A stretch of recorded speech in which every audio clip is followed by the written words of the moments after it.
2024년 1월 7일 새해 첫 가정 예배 시작할게요. 예. 엄마 기도해 주시고 시작하겠습니다. 사랑이 많으신 하나님, 우리의 새해가 밝아서 하나님과 함께하는 1월의 예배를 함께 하게 해주셔서 너무나도 감사드립니다. 하나님, 우리가 하나님과 함께하는 앞으로의 기대되는 이 시간들이 낡고 썩은 부대가 아니고 하나님이 원하시는 새 부대에 우리의 이야기들을 담기를 원합니다. 나를 변화시키고 나를 위로하시고 나와 함께 일하시는 하나님의 능력으로 나를 새 부대가 될 수 있게 하여 주시옵소서. 새해 변화되는 모든 일에 두려움이 기대가 되는 그런 바뀌는 축복이 있기를 원합니다. 나로부터 변화되는 삶에 우리가 모두 기대하기를 원합니다. 아버지, 우리의 가정에서 함께 변화될 수 있는 삶을 우리가 경험할 수 있고 그 안에 하나님이 계심을 우리가 증거할 수 있도록 해주세요. 예수님의 이름으로 기도드렸습니다. 아멘. 네, 오늘 말씀 저는 에스더 2장 7절부터 8절 그리고 12절부터 13절 했습니다. 에스더 2장이요. 네. 규리는요. 느헤미야 8장 9절부터 10절까지 했습니다. 느헤미야 8장.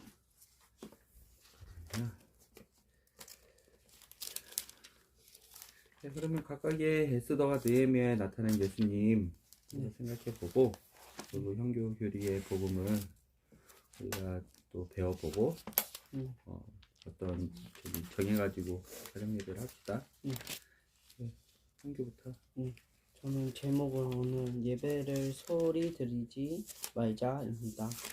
페르시아 제국 때 아하수에로 왕 진짜 이름은 키세르크세스 1세 왕이 108일 동안 잔치를 했다. 이유는 BC 480년경 그리스 전쟁 전에 재벌들 그리고 백성들의 마음을 사기 위해서 잔치를 했다. 이때 아하수 왕이 자기 아내 와스디 왕비를 불렀지만 와스디 왕비가 거절해서 아하수의 왕이 와스디를 폐위시켰다. 얼마 뒤 아하수 왕이 에스더 2장 3, 4절에 나온 것처럼 새로운 왕비를 뽑기 위해서 제국에서 공포했다. 이때 남들보다 더 아름다운 에스더를 보고 헤게란 궁녀를 보고 이제 왕에게 8절에 나온 것처럼 이때 에스더를 왕국에 뽑혀 왕국의 궁녀들을 맡아보는 헤게의 지시를 받게 되었다. 에스더를 데려와서 화장을 시키고 왕에게 보여주었다. 왕이 에스더를 보고 12달 동안 절차를 거쳐 왕비가 됐다. 근데 제가 생각했는데 에스더만 그때 당시 아름다운 것이 아니었을 것 같다. 그래서 저는 이렇게 생각합니다. 에스더가 왕비가 되는 것은 하나님의 섭리라고 본다라고 전 생각을 했습니다. 섭리란 순서대로 행하다. 하나님께서는 이 모든 일을 계획하신 것이라고 볼 수 있습니다. 그리고 이 섭리에서 또 하나님을 봤습니다. 이 섭리의 그 개념이 순서대로 행하다인데 그러면 하나님께서 예수님을 이 땅에 내려주실 것을 섭리하심이라고도 다른 한편으로도 볼 수 있어서 이 섭리에서 예수님을 볼 수 있다고 생각을 했습니다. 네, 규리요. 네. 저의 제목은 선복을 짓고 새해 첫날입니다. 이제 일곱째 달 초하루가 옛날에 1월이었어요. 그래서 여기 유대인들에게 1월이죠. 네, 유대인들 1월은 아니에요. 네. 유대인들에게 1월이었어요. 느헤미야는 일곱째 달 초하루 즉 1월에 성전의 성벽을 지었어요. 근데 그 성벽을 지을 때 동안 외국인들도 이제 그때 당시 있었단 말이에요. 근데 그 외국인이 이제 지나가면서 그 성벽을 짓는 이스라엘 사람들한테 조롱을 하는 거예요, 막. 다시. 그리고 느헤미야는 또 절망이 하나 있었는데, 뭐지, 이스라엘 백성들이 이걸 성벽을 지으면서도 다른 우상들 이런 거를 이제 믿고 하는 거예요. 그러는 때에 이제 9절, 이제 온 백성은 율법이 엄한 명령을 듣자 하나같이 느끼며 울기 시작하였다. 여기 성벽을 지으면서 율법을 봐서 이 율법을 말하면서 느헤미야가 지금 울기 시작하는데 백성들이, 여기에서 저는 은혜라고 저는 들었습니다. 여기 왜 울기 시작하냐면 은혜를 막 받기 때문이라고 저는 생각을 했습니다.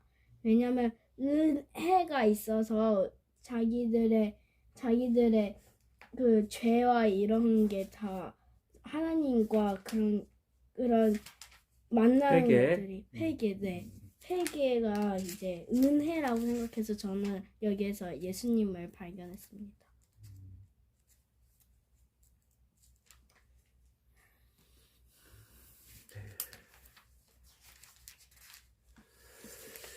오늘 어디 해볼까요? 에스더. 느헤미야는 해보시고 에스더는 한번 해볼까요? 네, 에스더. 왜냐면 느헤미야 8장인 지금 초막절과 대속죄일인 7월 1일에 대해서는, 그러니까 이스라엘은 1월 1일, 저기 새해가 시작하는 7월 1일이지만 대속죄일은 우리가 그 7절기에 대해서 이미 했기 때문에 에스더에 대해서 한번 해봅시다. 네, 에스더 2장 24절이니까 6절씩 시작.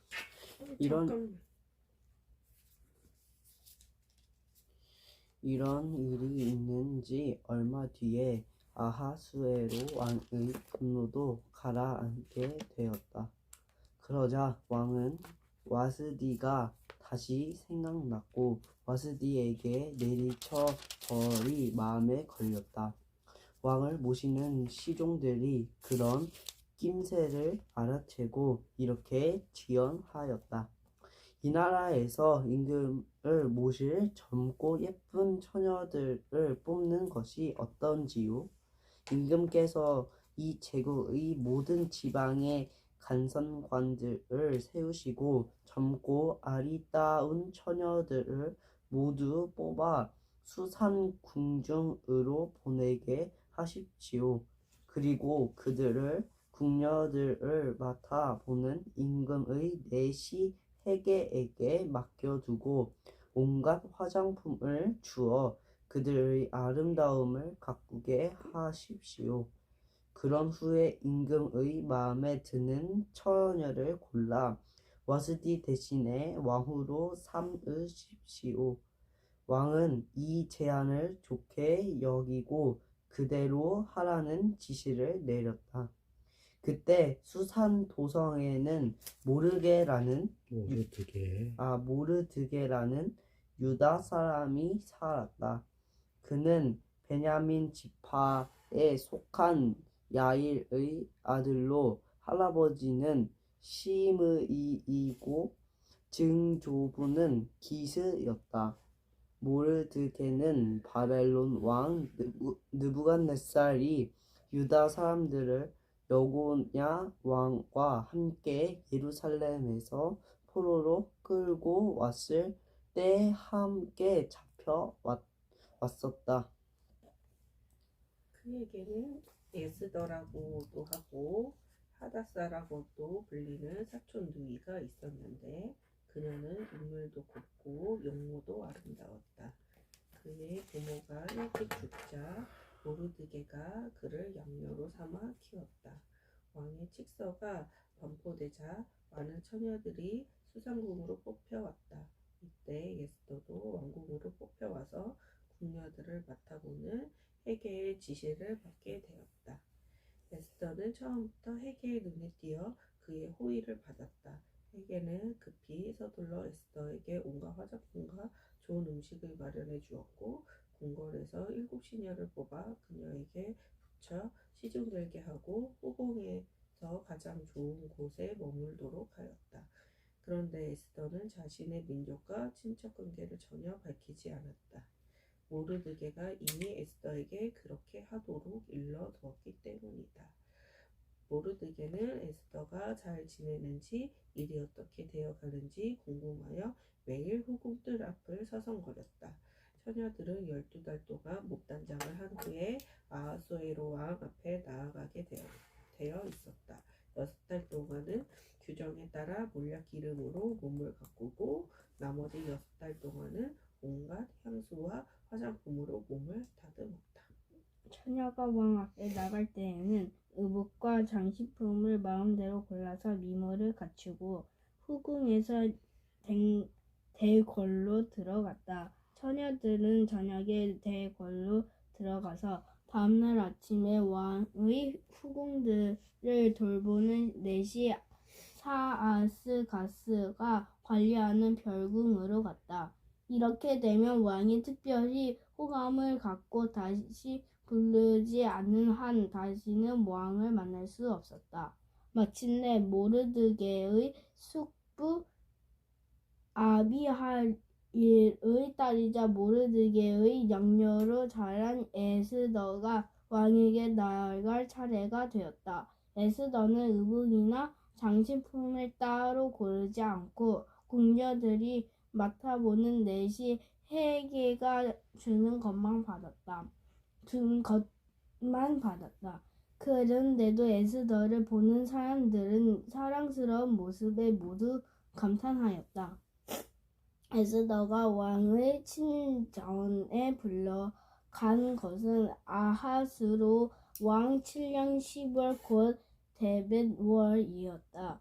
왕은 다른 모든 처녀들보다 에스더를 더 사랑하였다. 왕이 보기에는 에스더가 다른 처녀들보다 훨씬 더 우아하고 아름다웠다. 그래서 왕은 에스더의 머리에 관을 씌우고 와스디를 대신하여 왕후로 삼았다. 왕은 에스더를 위하여 성대한 잔치를 베풀고 자기 나라의 모든 대신과 신하들을 초대하였다. 왕은 이 일을 축하하는 뜻에서 전국의 모든 지방에 세금을 면제해주고 푸짐한 선물들을 나누어 주었다. 왕이 처녀들을 다시 소집할 일이 있는데 그때 모르드게는 왕궁의 대문에서 일을 하였다. 에스더는 자신의 친척 관계나 민족의 정체를 밝히지 않았다. 모르드게가 그렇게 하라고 가르쳐 주었기 때문이다. 에스더는 왕후가 된 다음에도 옛날 양녀로 자랄 때와 똑같이 모르드게의 명령을 잘 지켰다. 모르드게가 왕궁의 대문에 앉아 임무를 수행하고 있을 때 문을 지키던 왕의 두 넷이 빅단과 데레스가 왕에게 불만을 품고 왕을 죽일 음모를 꾸몄다. 모르드게가 그 사실을 알고 즉각 왕후 에스더에게 알려주었다. 에스더는 그것을 모르드게의 이름을 대면서 왕에게 말하였다. 왕은 이 사건을 조사해 사실로 밝혀지자 그 두 내시를 교수형에 처했다. 이 사실은 왕이 보는 앞에서 공중일기에 기록되어 있다. 네. 에스더 2장을 보면서 우리가 생각해 봐야 될 포인트들에 대해서는 일단은 질문을 받고 질문에 안 나오면 아빠가 얘기를 해드리고 질문에 나오면 질문과 연관해서 얘기를 해드릴게요. 질문 한 가지씩만 받아봅시다. 저는 이제 20절의 예를 들어서 에스더는 자신의 친척 관계나 민족의 전체를 밝히지 않았다. 모르드게가 그렇게 하라고 가르쳐 주기 때문이다. 이렇게 모르드게를 말하지 말라고 하는데 한 22절에 모르드게가 그 사실을 알고 즉각 왕후 에스더에게 알려주었다. 에스더는 그것을 모르드게의 이름을 대면서 왕에게 말하였다. 이제 이렇게 앞에서 모르드게를 말하지 말라고 하는데 22절에 갑자기 모르드게의 이름을 말하면서 하는 게 저는 무슨 말일까 궁금했었어요. 모르드게와 에스더의 관계, 그리고 모르드게는 유다 사람, 즉 유대인이라고 했는데 5절에 모르드게는 유대 사람, 어떤 유대 사람인지에 대해서 아빠가 규리한테 질문해 볼게요. 파악이 돼요. 우리가 같이 이 장을 읽었으면 충분히 파악이 될 수 있는 내용인데, 모르드와 에스더의 관계, 그리고 모르드게라는 유대인이 어떤 사람인지에 대해서 파악이 돼요. 모르드게와 에스더의 관계나 양부라고 몇 절에?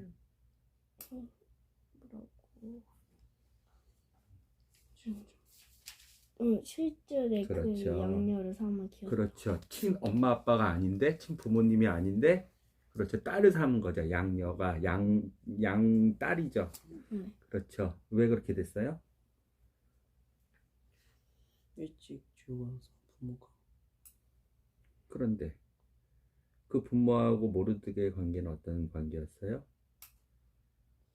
모르는 숙부 삼촌. 네. 숙부가 어디 있어요? 15절에 15절에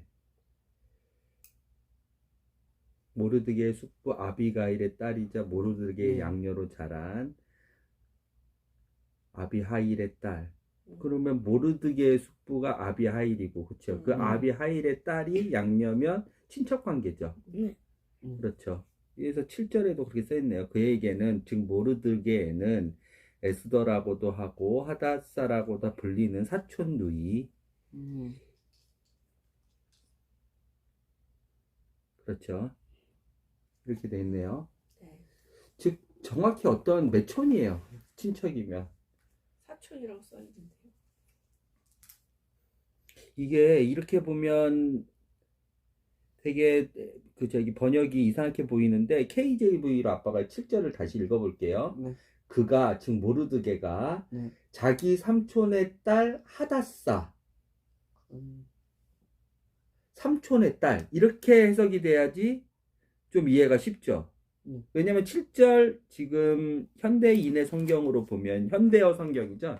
현대어 성경으로 보면 모르드게 그에게는 에스더라고도 하고 하다사라고도 불리는 사촌 누이. 그러면 이상하죠. 사촌 누이면 누나죠. 네. 이상하죠. 이렇게 볼 때는. 그래서 성경을 비교해 가면서 보는 게 중요해요. 네. 현대어 성경이 우리 현대인을 사는 사람들에게 상당히 쉬운 용어도 이렇게 잘 또 번역이 돼 있어서 아빠가 이걸로 우리가 가정 예배를 드리고 있지만, 이렇게 보면 에스더가 더 나이가 많아 보이고, 그렇죠? 그렇죠. 그리고 삼촌의 딸이 에스더인데 여기는 사촌 누이라고 돼 있잖아요. 그러니까 의미가 이상하잖아요. 삼촌의 딸이라고 그렇게 KJV로 이렇게 이제 정확히 번역이 돼야 15절도 마찬가지로 숙부, 즉 삼촌의 딸 하다사. 왜냐하면 현대어 성경에는 15절 이렇게 써 있잖아요. 누이는 손 아래인 여자를 이르는 거야. 누나가 아니야. 사촌 누이. 사촌 동생, 여자 동생. 누이가 누나가 아니라 그러면 사촌 누이. 그러면 손 아래. 그럼 맞네요. 사촌 동생. 사촌 누이. 삼촌의 딸이라는 거예요. 그러면 이게 사촌이라는 게 아버지의 그 형제에서 나온 나랑 학렬이 같지만 여동생. 그러니까 삼촌과 사촌이 다른데 촌수가.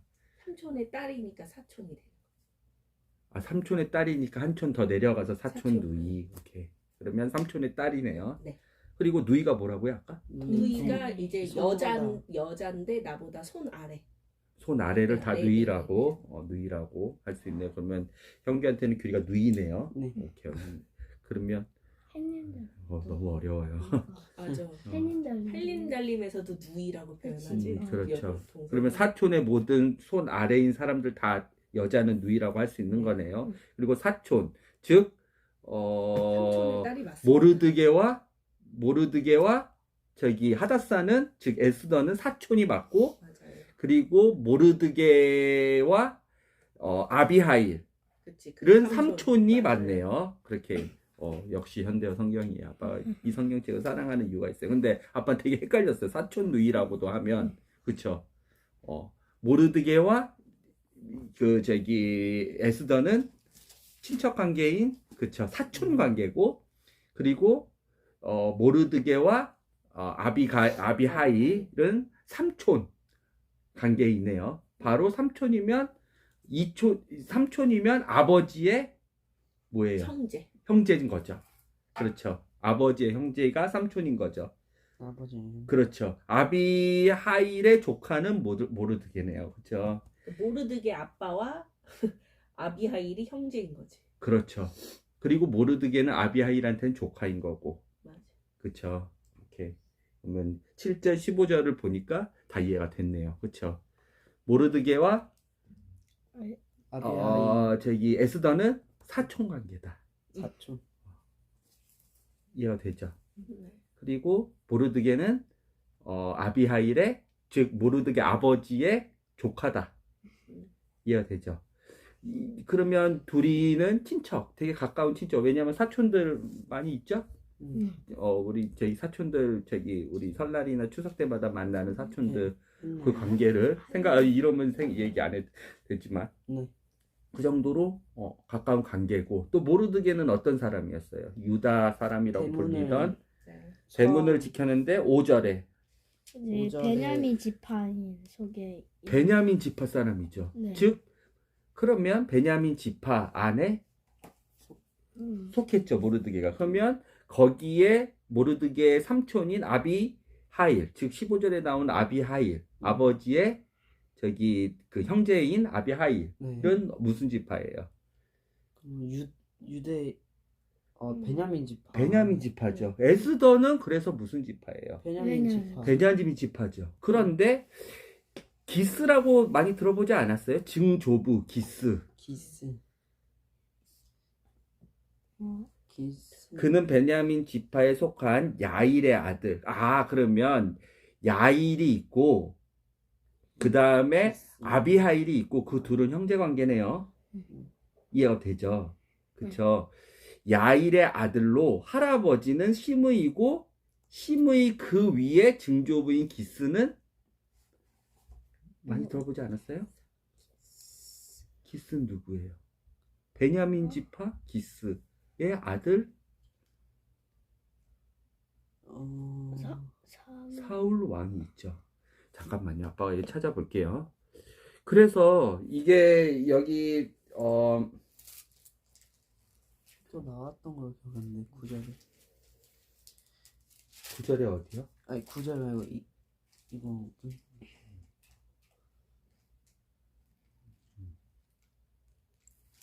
사무엘상. 네. 잠깐만요. 아빠 좀 찾아볼게요.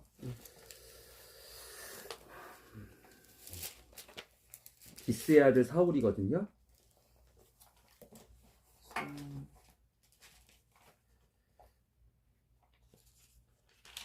9장 1절. 10장 21절. 전 사무엘. 9장 1절도 있어요? 전 사무엘. 사무엘상 10장 21절 아빠가 읽어볼게요.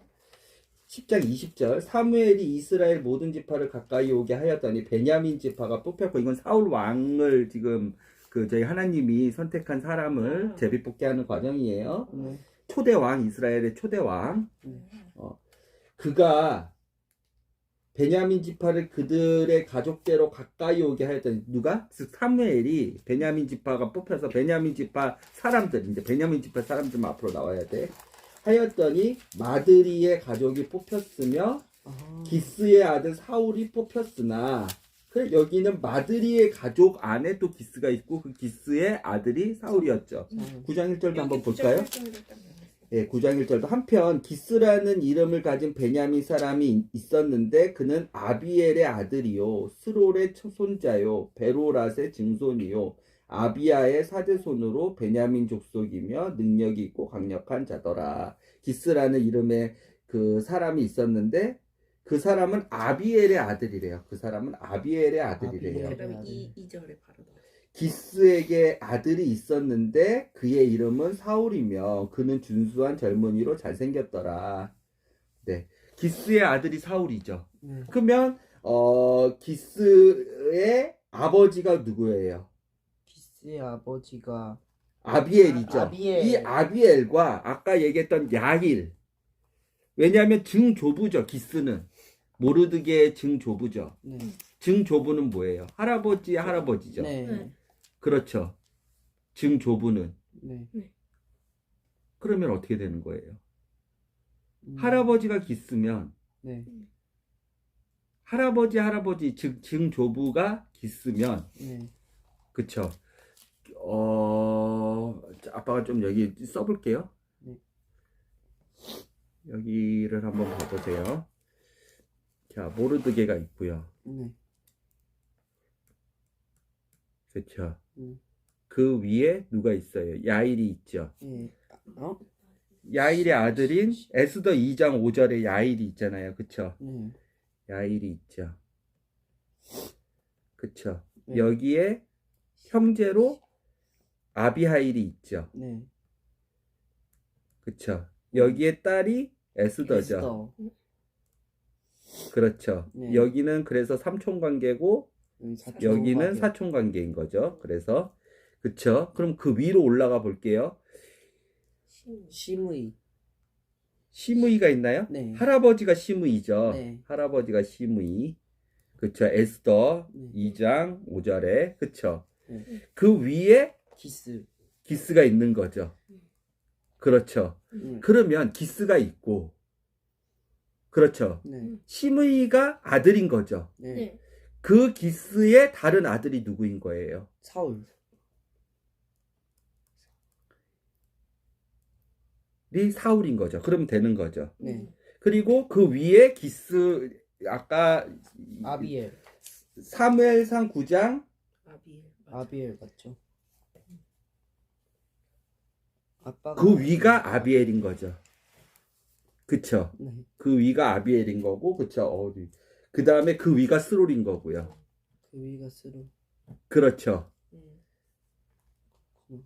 그리고 그 위가 베고라신 거고요. 아비엘. 맞나요? 이렇게 볼 수 있나요? 그 위가 아비야인 거고요. 지금은 사무엘 9장 1절 기준으로 얘기를 한 거예요. 그렇죠. 역대상 8장 33절. 베냐민의 지파가 있거든요. 역대상 8장은. 네. 잠깐만요. 이게 맞는지 한번 비교를 해볼게요. 모르드게가 진짜 베냐민 지파 사울의 그 자손인지, 사울의 직자손은 아니지만 지금 봤지만 시므이의 자손이고, 그 시므이가 나중에 다윗왕을 저주를 하거든요. 이 시므이가 베냐민 지파 망했을 때 다윗이 위기를 겪었을 때 그 시므이가 또 맞는지 한번 잠깐만 볼게요. 네. 역대상 8장은 베냐민 지파에 대해서 쓴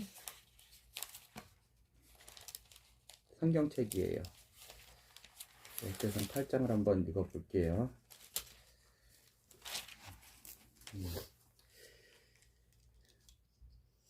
8장 1절. 한편 베냐민은 자기 맏아들 벨라와 둘째 아스벨과 셋째 하라. 이게 이제 베냐민 지파 8장 1절이에요. 네. 베냐민 지파 이렇게 있는데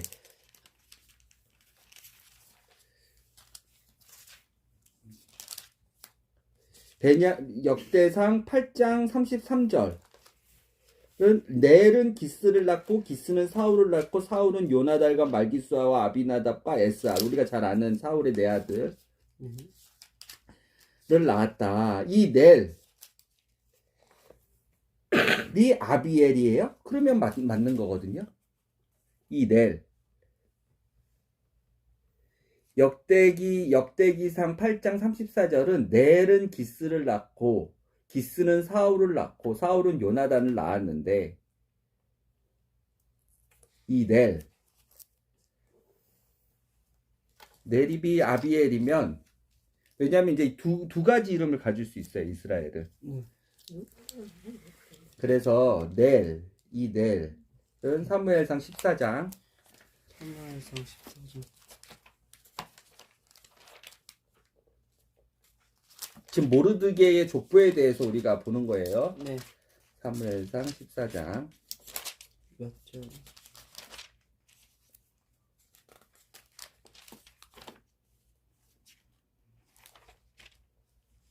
아, 51절. 여기 써 있네요. 아, 사울의 아버지는 기스. 그쵸? 우리가 이건 네. 알고 있죠. 여기는 아브넬이라고 했네. 사울의 아버지는 기스요. 아브넬의 아버지는 넬인데 그는 아비엘의 아들이었더라. 아비엘의 아들이었더라. 아비엘의 이 아비엘이 있죠 여기에. 아들. 아비엘의 아들 기스. 그쵸? 네, 아비엘의 아들 기스. 네, 그쵸? 그리고 아비엘의 아들이었다. 그는 아브넬의 아버지는 넬인데 즉 기스의 아버지인 넬은 시므이와 사울의 아버지. 기스. 아브닐. 아브닐 누구야? 모르드게에 대해서 이렇게 봤는데 베고라 어렵네요. 아비알. 응? 이거 아이랑 아비알 맞아.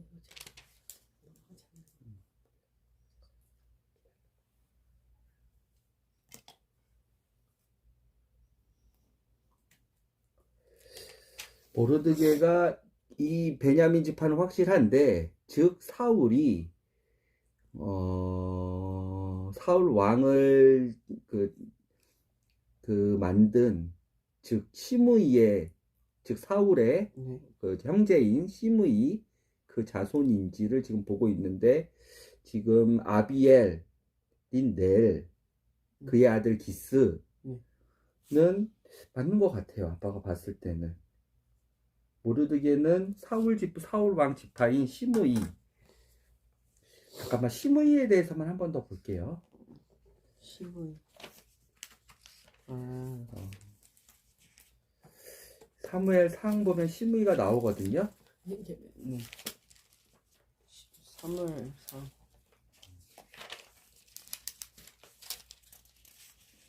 아비엘 내 아내가 막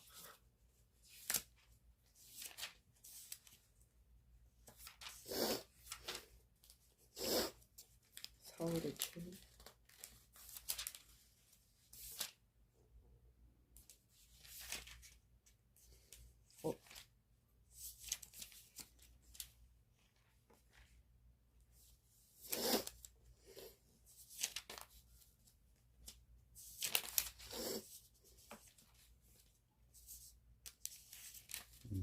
사무엘 하에 나오겠네요. 시므이가. 그쵸? 네. 다윗이 나이가 많았어. 압살롬한테 반역을 당해서 예루살렘 성전에서 쫓겨나고 이제 피난을 가는데 자기 아들을 피해서 그때 베냐민 지파의 시므이가 다윗 왕을 저주하거든요. 때는 이때다 하고 왜냐면 어쨌든 결론적으로는 베냐민이 이스라엘 왕이었는데 다윗이 베냐민 지파도 아니고 유다 지파인데 베냐민 지파 왕 거기서 끊어버리고 다윗이 왕이 됐잖아요. 네. 즉 자기의 시므이가 만약에 사울의 형제가 맞다면 여기 있어요. 시므이. 몇 절이에요? 그 16절, 몇 장? 16장 5절에 시므이 전에 다윗의 믿음이라고 나는 5절. 네. 시므이의 저주 맞아요. 여기 다윗 왕이 바후림에 다다랐을 때 이제 예루살렘 성전을 떠나서 다윗 성을 떠나서 이제 도망가는 건데 다윗 왕이 바후림에 다다랐을 때 보라 거기서 사울의 집에 속한 가족 가운데 한 사람이 나왔는데 그는 게라의 아들이요 그의 이름은 시므이더라. 게라의 아들이래. 그 게라가 기스인 거야 그러면? 게라? 이가 게라? 게라의 아들이래. 시므이더라. 그가 나오면서 올 때 계속 저주하고 다윗을 저주한 거죠. 이 시므이가 사무엘하 19장 21절에 그 시므이.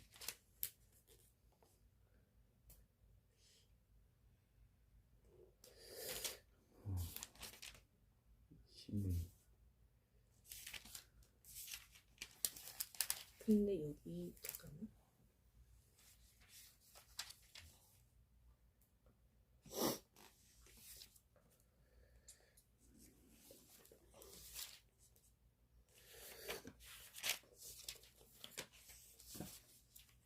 즉 모르드게는 이 시므이의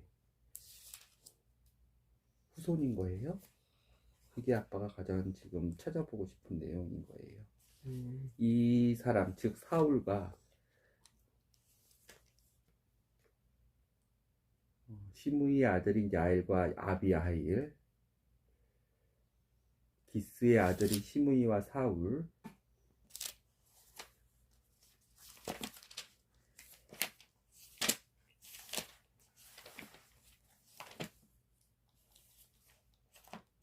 우리는 에스더기를 보면서 아까 크세스 그 왕이나 아니면 하만이나 에스더한테 많이 집중을 해서 이 말씀을 묵상하고 또 말씀을 적용하고 하는데 우리는 모르드게에 대해서 한번 생각해 볼 필요가 있어요. 이 모르드게와 함께 하신 하나님. 모르드게를 쓰신 하나님. 왜 그러냐면 아까 어떤 말씀이 있었어요. 6절 규리가 한번 읽어보세요. 에스더 2장 6절. 모르드게는 바벨론 왕 느부갓네살 이 유다 사람들을 여고냐 왕과 함께 예루살렘에서 포로로 끌고 왔을 때 함께 잡혀왔었다. 이 여고니아, 이 여고냐가 누구냐면 여호와긴 왕이에요. 여호와긴 왕. 바벨론에서 포로로 끌려간 여호와긴 왕. 언제 포로로 끌려갔어요, 이 사람? 바벨론은 586년에 망했죠. 그럼 그 전에 끌고 갔겠죠. 왜냐면 그때 망했을 때 그때는 시드기야 왕이었으니까. 그리고 지금 페르시아예요. 그쵸? 네. 597년에 여호와긴 왕이 끌려간단 말이에요. 그리고 나서 지금은 에스더 아수레로 왕, 즉 크세스 왕 7년이잖아요. 어디에 보면 16절에 보면 형규가 읽어보세요. 에스더가 왕의 침전에 불려간 것은 아하수에로 왕 7년 10월 곧 데벨. 아하수에로 왕 7년이면 BC 478년인 거예요. 그러면 이것만 보더라도 만약에 여호와긴 왕 때 이 모르드게가 끌려왔다고 하면 지금 바벨론도 멸망이 되고 페르시아의 다리오 왕도 죽고 그 다리오 왕의 아들이 통치한 지 7년이 지난 이 시점이 478년인데 지금 119년이 지난 시점이에요. 이 시점만 보더라도 서기 597년에서 478년을 빼면 그럼 모르드게는 나이가 119년 이상이라는 거예요. 그런데 아까 얘기했죠. 왜 아빠가 이거를 봤냐면 모르드게를 되게 젊은 사람으로 본단 말이에요. 왜? 에스더하고 사촌지간이잖아. 그런데 모르드게의 후손이 아니라 즉, 뭐, 예를 들어서, 뭐, 모르드게 후손이 지나서, 이, 사울 때의 3대란 말이에요. 시므이와 사울, 그리고 시므이의 아들 야일, 그리고 모르드게면, 이때 다윗 왕한테 정복이 돼서, 그러니까 다윗 왕이 왕권을 가져가고, 이스라엘이 멸망하고, 충분히 일어날 수 있는 일이거든요. 모르드게가 120 몇 살 이상 되는 할아버지라면. 하나님이 이 노인을 어떻게 쓰시는지에 대해서 뭐 성경을 에스더는 정확하게 나이는 써 있지 않아요. 하지만 하나님이 이 어떻게 망한 나라, 망한 왕족, 망한 지파, 이 모르드게를 쓰시기 위해서 결론적으로는 이 모르드게를 통해서 모르드게의 그 지혜와 모르드게의 그 조언을 따라 하나님의 섭리를 이뤄가는 에스더를 통해서, 즉 베냐민 지파 에스더를 통해서 페르시아 나라의 유대인들이 다 죽을 위기에 처했는데 유대인을 구원하시거든요. 하나님께서 하만이라는 사람 때문에 유대인들이 다 죽을 위기에 처했는데, 이 하만은 우리가 잘 알겠지만 이스라엘의 대적하는 민족의 후예예요. 되죠. 하만이라는 사람도 잠깐만 얘기를 해볼게요. 잠깐만.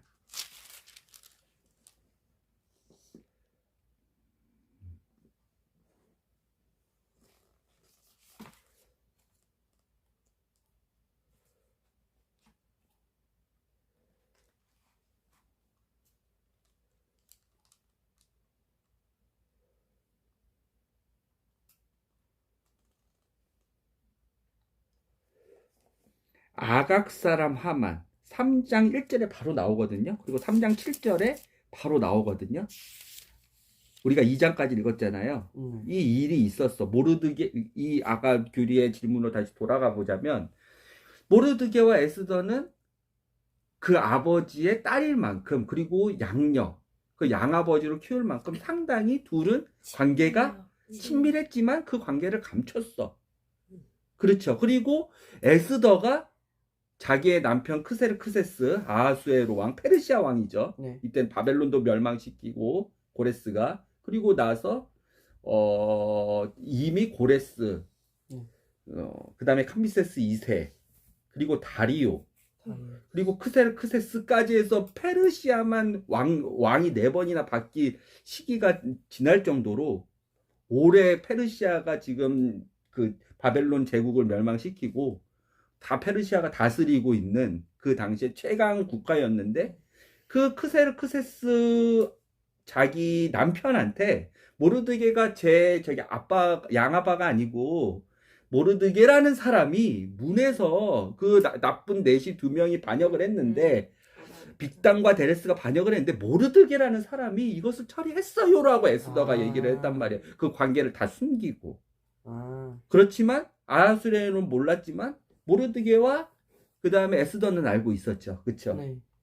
이 모르드게가 왜 사울까지 계속 그 족보를 보고 있는지 아빠가 보냐면, 모르드게가 이 당시에는 인간의 수명이 어떻게 될지는 모르지만, 성경에는 일단은 아브라함도, 이삭도, 아브라함이 175살까지 살거든요. 이삭이 180살 이상까지 살고, 이 당시에는 수명이 길 수 있어요. 충분히. 다윗은 70살밖에 못 살았지만 그게 평균 수명이 아니었다고요. 이해가 되죠? 네. 뭐 아브라함과 지금 모르드게의 시대는 완전 다른 시대지만 네. 노인이 생길 수 있어요. 충분히. 왜냐하면 하나님이 노아 방주 심판하시고 나서 수명을 줄이시지만 그 수명을 줄이는 게 인간의 나이는 120살로 했기 때문에 그 플러스 마이너스 더 살 수 있었단 말이에요. 이 모르드게가 만약에 진짜 사울이 시므이와 사울이 형제 관계예요. 그 시므이가 할아버지인 거예요. 모르드게한테. 음. 시므이, 그 다음에 야일, 모르드게. 왜냐하면 기스가 아까 시므이와 사울을 낳잖아요. 그렇죠? 네. 그러니까 이 할아버지 모르드게를 통해서 이스라엘 백성을 구원하시려는, 에스더를 통하고 모르드게를 통해서 유다인을 구원하시려는 하나님의 그 섭리하심, 음.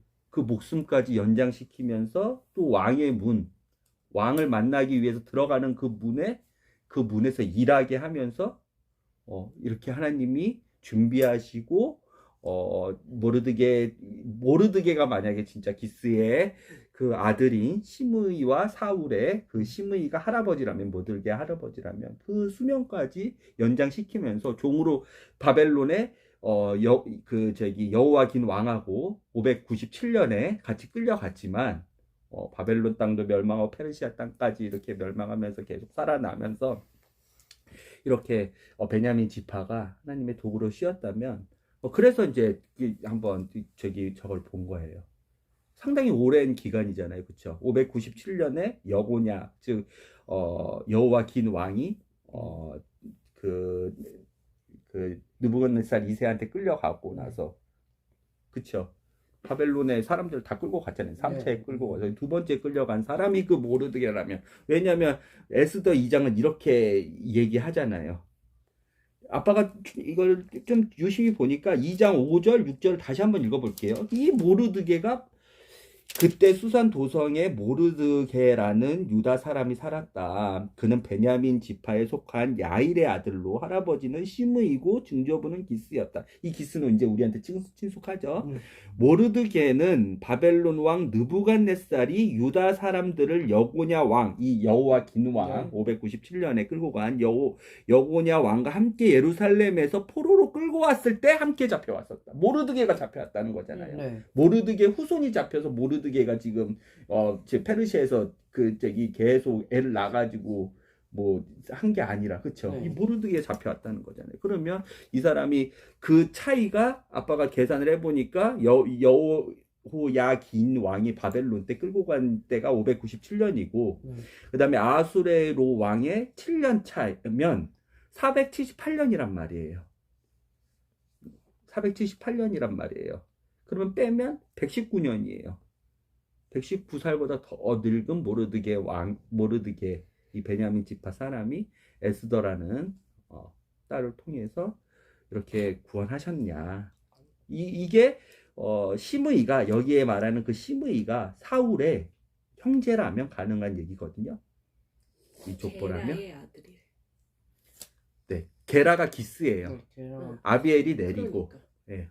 게라의 아들이 그러니까 그 게라가 기스라면, 그리고 아비엘이 내리라면, 모르드게와 야일의 아들 모르드게, 그리고 그 야일의 형제인 아비하일이 모르드게와 삼촌 관계고, 그 아비하일의 딸인 아비하일의 딸이라 그러면, 모르드게는 장수를 했지만 아빠가 봤을 때 아비하일이 딸로 나와서 할머니 에스더가 아수에로 왕과 결혼한 게 아니라 아비하일에부터 계속 이렇게 내려오던 아비하일은 족보가 없으니까 성경에 그 아비하일, 왜냐면 아비하일과 모르드게는 삼촌 관계가 될 수 있거든요.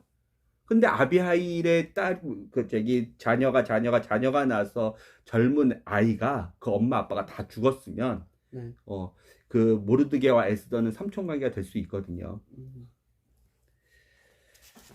그렇게 아빠는 보여요. 네.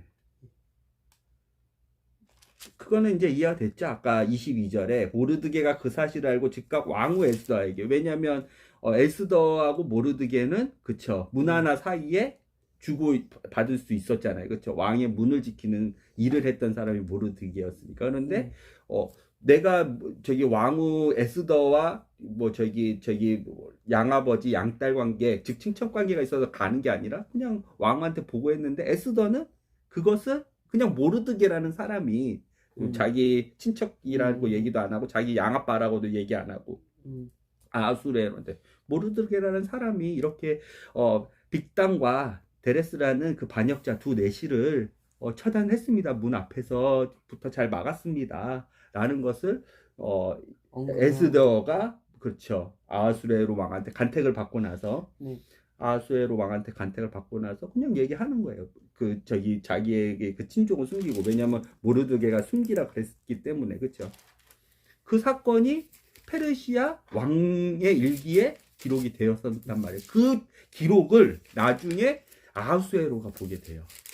그래서 모르드게를 높이는 그게 되는 거예요. 하나님의 섭리, 준비하심이 되는 거예요. 섭리는 쉽게 말해서, 네. 이게 또 개념을 알려드릴게요. 아빠가 옛날에도 섭리는 뭡니다. 네. 라고 해서 뭐 섭리는 프로비전이라고 하는데, 섭리는 준비하심, 공급하심이에요. 준비하심, 미리 공급하시고 미리 준비하시는 거예요. 왜냐하면 하나님은 시간에 구애받지 않고 모든 시간과 공간을 초월해서 알고 계시고 일할 수 있으신 분이기 때문에 미리 준비하신단 말이에요. 모르드게의 수명을 미리 준비하시고, 그렇죠. 네. 그 다음에 아비하일의 딸, 네. 아비하일의 가문에서 나온 그 예스더를 또 미리 준비하셔서 페르시아에서 유다인들이 말살 하만이라는 아각 사람, 네. 이 아각 사람은 계속 이스라엘을 괴롭히는 민족인데, 네. 이 아각 사람은 어떤 사람이냐면 민수기 24장 7절에 보면 이 아각 사람,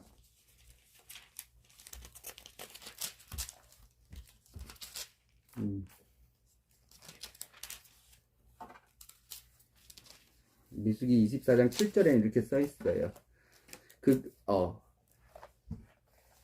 아각, 그가 자기 물통에 물을 붓겠고 그의 씨가 많은 물에 있을 것이며 그의 왕이 아각보다 높겠고 그의 왕국이 높여지리라. 이게 이제 발람의 예언인데, 이스라엘을 통한 미디안 사람 발람의 예언인데, 이 아각 사람은 이스라엘을 계속 괴롭혔던, 이 아각 사람은 아빠 기억은 확실치는 않지만, 네.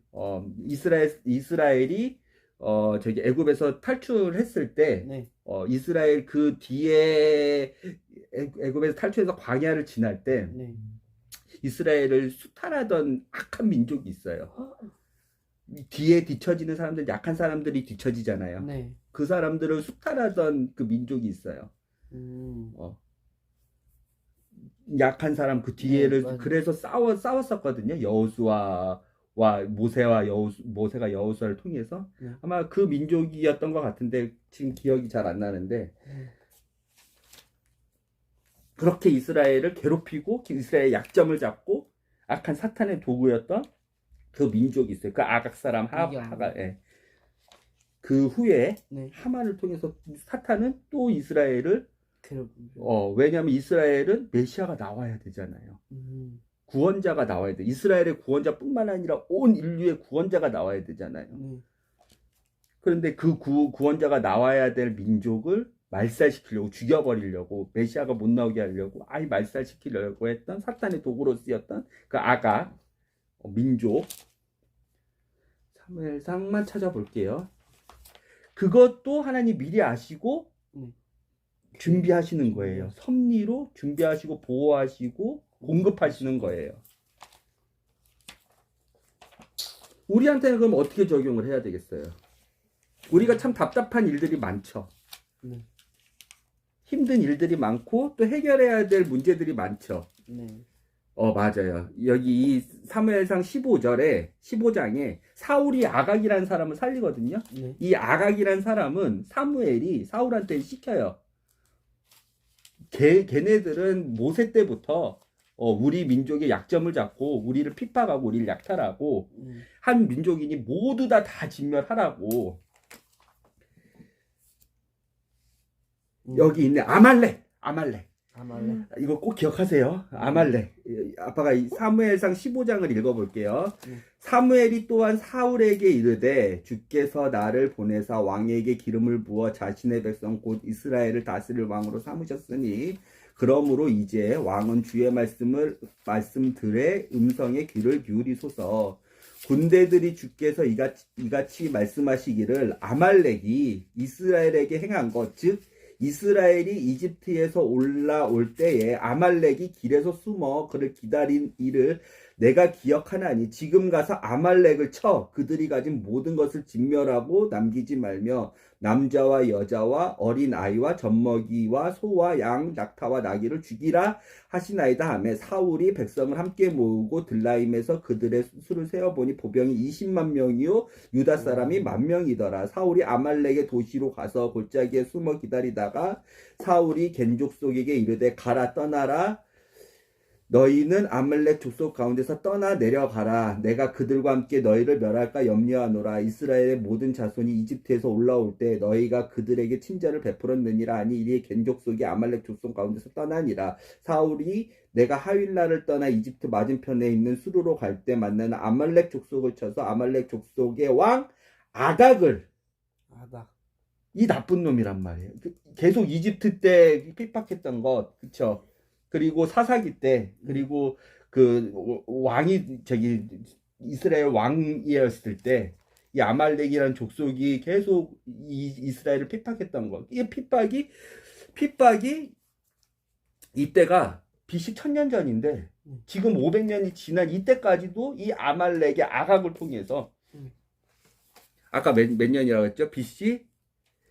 어떤 478년? 아수에로 왕 7년이야. 네.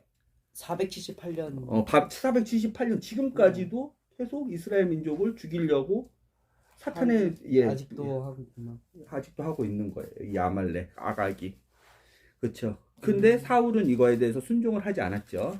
그래서 성령님이 떠나시고 그때부터 하나님의 말씀에 순종 안 한 악령의 포로가 됐죠.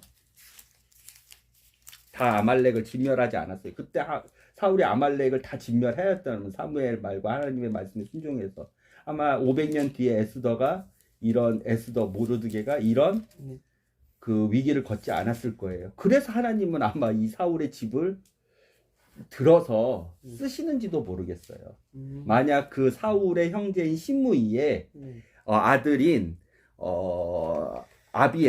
시므이의 아들인 야일이 모르드게의 아들이라면 그렇죠? 그렇게 하나님은 준비하시고 공급하셔서 하나님의 자녀들을 지키세요. 악에서부터. 알겠죠? 예. 이해를 했습니다. 형규는 질문 간단한 거 있으면 하나 저는 근데 받고. 이미 해결이 됐어요. 어떤 질문이었어요? 저는 원래는 제 질문이 이거였어요. 2장 5절 6절이었어요. 6절. 저 여고냐 왕과 함께 예루살렘에서 포로로 끌고 왔을 때 함께 잡혀왔었다. 이때가 저가 이제 우리가 가정 예배 때 배웠잖아요. 몇 년 3차로 됐는데 이때 몇 차에 얘가 그 모르드게가 몇 차에 끌고 갔는지 그게 좀 궁금했는데 597년이었고 네. 이거는 자료로 아빠 남겨놨죠. 네. 여호와긴 왕이 항복을 했어요. 그래서 바벨론으로 사로잡혔어요. 597년에. 그쵸. 605년에 처음으로 쳐들어와가지고 606년 아니었어요? 606년, 605년. 그것도 티시리 원력을 쓸지 그것도 다 써놨어요. 아빠가. 네. 그 저기에 따라서 에레미야가 쓴 달력 그리고 네. 왕족인 다니엘이 쓴 달력에 따라서 차이가 있죠. 605년, 606년 네. 1차로 끌고 가고 그리고 나서 여호야 여호와김 왕이 포로로 잡히고 사망을 598년에 하잖아요. 네. 그리고 나서 여호와김의 아들 여호와긴이 네. 그 남유다의 왕권을 이어받았는데 3개월밖에 못하고 네. 100일만 했다가 시드기야. 그렇죠. 네. 그게 아니요. 시드기야 때가 아니라 그리고 나서 597년에 여호야긴 왕을 끌고 가잖아요. 네. 바벨론으로 사로잡혀서 2차 포로가 되잖아요. 그렇죠? 2차 네. 포로가 열왕기 하 24장 12절부터 14절까지 해서 예루살렘의 모든 백성과 모든 지도자, 에스겔, 용사 10,000명, 모든 장인, 대장장이 인구 초토화로 다 끌고 가잖아요. 이때요. 네. 이때 끌고 간 왕이 여호야긴 왕, 즉 여고냐 왕. 이때 모르드게도 끌고 간 거예요. 그쵸? 네. 그리고 나서 586년에 멸망하잖아요. 그쵸? 네. 그리고 나서 페르시아가 되려면 바벨론, 네. 바벨론에서 고레스가 네. 페르시아 바벨론을 멸망시키고 네. 저기 사악세레스 2세와 함께 멸망시키고 네. 그렇죠. 그 할아버지 아닥. 그 할아버지가 아닥사스다가 아니죠. 아스티아게스죠. 아스티아게스를 폐위시키고 아. 예, 사악세레스와 함께 정복을 해서 바벨론을 멸망시키고 메디아 왕 다리오 네. 메디. 예, 왕과 하고 나서 이제 그 저기 고레스가 죽고 그 다음에 캄비세스 2세가 네. 페르시아의 왕이 됐는데 캄비세스 2세가 저기 이집트 정발하려다가 못해가지고 돌아가는 길에 페르시아로 다시 회군하는 길에 죽고 그의 모사인 다리오 그렇죠. 다리오 왕이 그렇죠. 7모사 중 가장 똑똑한 다리오 왕이 그렇죠. 아까 127개의 그 도성 체계를 만들고 그렇죠. 네. 그 똑똑한 왕이 죽고 그의 아들 아수에로 네. 왕 때니까 그게 478년이에요. 그게 400 왜냐면 다리오 왕이 저기 그 그리스 정벌을 하려고 그랬잖아요. 네, 맞아요. 근데 다리오 왕이 그리스 정벌 못 하고 네. 그의 아들이 그리스 네. 정벌하려고 넘어갔잖아요. 네. 그쵸? 어디로 넘어갔어요? 그 아테네에 있는 스파르타와 네. 전쟁했던 거기 그쪽으로 가가지고. 맞아요. 그렇죠. 1차 페르시아 전쟁이 490년에 발발을 했었는데 그때 마라톤 평원에서 다리오가 무참히 깨지잖아요. 네, 그쵸? 맞아요. 그리고 나서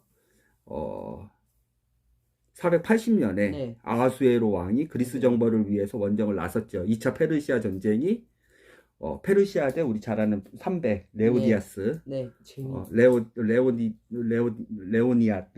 레오니다스 고린도에 있는 그 스파르타 거기에서 테르모필레 협곡에서 전쟁하고 살라미 해전에서 다 패배하잖아요. 그렇죠? 네, 맞아요. 그게 480년이에요. 네, BC 480. 맞아요. 그리고 나서 그 저기 본국으로 돌아가서 잔치를 하는데 에스더 1장에 잔치를 하잖아요. 본국으로 돌아가서 다시 이제 그 패전 잔치를 하는데 아하수에로가 본국에 돌아가서 478년에 네. 잔치를 주최한단 말이에요. 이때 왕후 와스디가 폐위가 네. 되고 이제 에스더가 그렇죠. 폐위가 되고 그 다음에 아하수에로 제7년에 에스더가 왕비가 되는 거죠. 그렇죠. 네. 그러니까 아하수에로 7년이면 아하수에로가 언제 486년에 아하수에로가 다리오가 486년에 다리오가 죽고 7년 뒤 7년. 예, 7년 뒤에 다리오가 죽고 나서 아들 크세르크세스가 486년에 왕이 된단 말이에요. 알겠죠? 네. 예. 그러면 먼저 잔치가 있었던 게 아니라 전쟁을 하고 나서 잔치가 전쟁을 있었던 하고 나서 잔치가 있었고 와스디 폐위가 있었고 전쟁을 하기 전에도 잔치가 있었죠. 아까 얘기했던 127개의 거긴 각각의 다 나라예요. 각각의 다 나라의 유나이티드 네이션이란 말이에요. 미국처럼 그 왕들을 네. 그 왕들 그 귀족들을 네.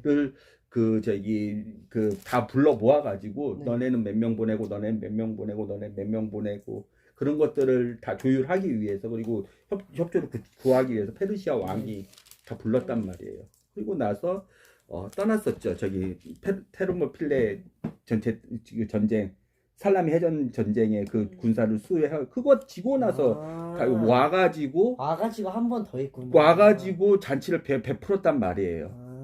왜 반란 일어나고 다시 전쟁을 해야 될 거 아니에요. 패전을 했으니. 그쵸? 스파르타한테는 이겼지만 그리스 연합한테는 졌단 말이에요. 살라미 해전에서 작살이 났단 말이에요. 그리고 나서 결국은 465년에 반란으로 아하수에로가 죽어요. 네.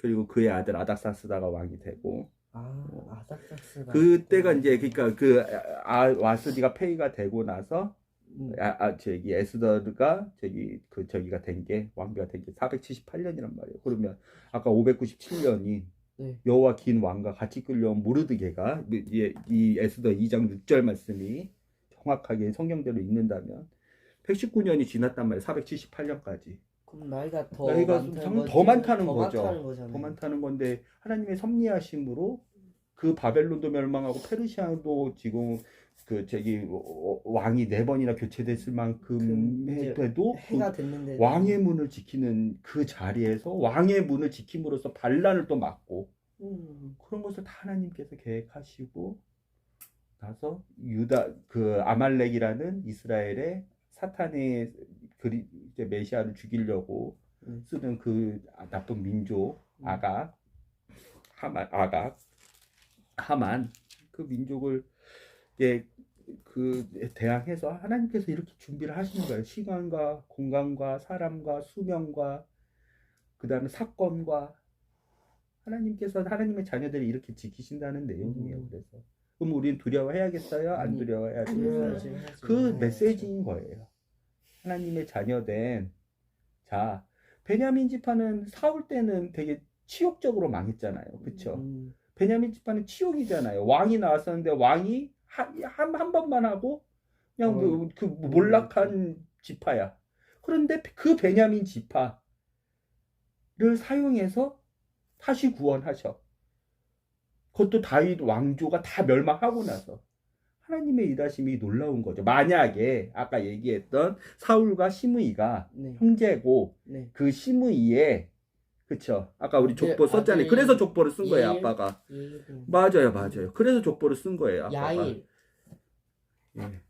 기스의 아들 시므이와 사울이 있었고 그 사울은 왕이 됐고 그 시므이의 아들인 야일, 그 아들인 모르드게를 통해서 하나님께서 베냐민 지파가 맞아요. 완전히 창피한 지경까지 갔었는데 다윗 왕조 다 멸망하고 나서 그 베냐민 지파를 통해서 그 베냐민 지파의 모르드게와 그 베냐민 지파의 에스더를 통해서 다시 한번 이스라엘을 구원하시는 하나님의 이 배려심, 섭리, 하나님의 준비하심, 모르드게의 나이가 장수하게끔 만드시고 모르드게가 중요한 페르시아의 왕의 문, 수상궁의 문을 지키는 그리고 반란을 막는 그 일을 하게 하심으로써 아말렉의 악한 도구인 아각과 하만이 그렇게 이스라엘을 죽이려고 하더라도 왜냐하면 메시아가 나와야 될 민족이잖아요. 아직 메시아가 안 나왔으니까. 그거는 구약이니까. 전체적으로 에스더를 그런 관점으로 모르드게에 대한 사람의 좀 더 집중을 해보자면 우리는 하만도 많이 이야기하고 아하수에로도 많이 얘기하고 에스더를 보면 에스더도 많이 얘기하는데 모르드게에 대해서 집중을 하면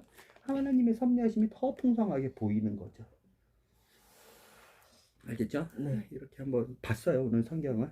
다만 이게 맞으려면 아비엘이 넬이어야 되고 기스가 게라여야 돼요. 알겠죠? 네.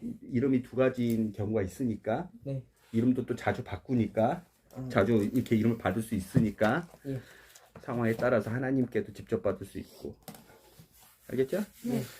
기도합시다. 하나님, 새해에 하나님의 준비하심과 공급하심과 미리 보호하심으로 환경을 만들어 주시는 하나님의 섭리에 대해서 우리가 다시 한번 생각해 봤습니다. 절체절명의 위기인 이스라엘 사람들이 종의 신분으로, 노예의 신분으로, 비참한 신분으로 이국 땅에서, 페르시아라는 땅에서, 즉 하늘나라가 아닌 곳에서 핍박받고 죽을 수밖에 없는 그 위기 속에서도 하나님의 자녀를 통해 하나님의 자녀이라면 하나님이 약속하신 그 약속을 이룰 대상자라면 보호하시고 지키시고 수명을 연장하시고 또 불명예인 그 가문을 다시 명예로 회복시켜 주시고 또 외모로서 그리고 어떤 반란의 사건으로서 모든 것으로서도 하나님의 그 약속하신 자녀들을 지키시는 하나님의 섭리를 우리가 에스더 말씀을 보면서 간단히 생각해 봤습니다. 하나님 모르드게와 함께 하셨던 하나님 아버지, 아들 하나님인 예수님, 성령 하나님이 우리의 하나님이심을 우리가 믿습니다. 우리가 이 대한민국의 2024년을 살 때에도 많은 답답한 일과 어려운 일과 위기와 불안한 일과 우리가 미처 예상하지 못할 일이 있을지라도 우리보다 더 우리를 잘 아시고 우리의 과거와 우리의 현재뿐만 아니라 우리의 미래를 훤히 보고 계신 하나님을 우리가 믿고 의지하기에, 그리고 이 믿음을 하나님이 우리 규리의 입을 통해서 날마다 은혜로, 또 마음의 괴롭지만 회개로, 또 우리 사랑하는 아내의 말을 통해서 변화의 씨앗으로 이 믿음과 은혜를 사용하시기에 우리가 또 시작하는 한 주, 또 시작하는 1년을